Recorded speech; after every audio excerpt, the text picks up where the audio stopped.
In the Coromandel Peninsula, known for its golden beaches and natural beauty, lived two professional con artists named Ethan and Ty. Both were legends in the field of fraud. Each one of them had a reputation that would scare even the biggest con artists. For 11 years, they roamed the streets of the beaches and markets, tricking tourists in innovative ways every day. Ethan specialized in selling fake jewels. He wore a smart suit and claimed to be an international jeweler, selling antique necklaces that he claimed were from ancient civilizations. Tourists were fascinated by his stories and bought his fake goods at exorbitant prices. Ty, on the other hand, was a professional in emotional fraud. He approached tourists claiming to be a Moroccan poet lost in New Zealand. He would convince them to help him by paying for his book of poetry, which was nothing more than a collection of random printed papers.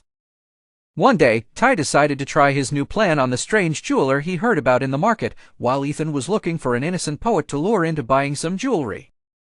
And so the encounter began. Ty sat in a cafe and started reciting some random verses out loud, pretending to be a sensitive poet looking for connoisseurs of his art. Ethan, with his irresistible intelligence, thought this man was the perfect victim. He walked up to him and said, "You are a wonderful poet. Let me give you something that reflects your creative spirit," and took out a fake necklace.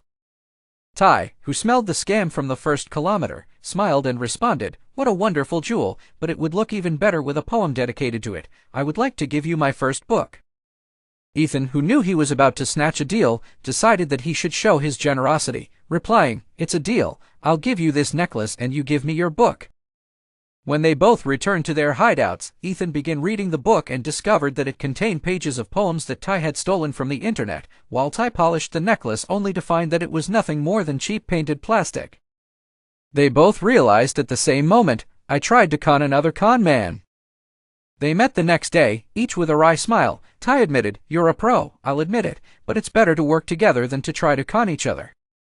Ethan proudly agreed and said, "If we work together, no one can stop us." From that day on, the two became an invincible team, combining fake hair and fake jewelry, which had tourists in the Coromandel talking about the legendary duo for years.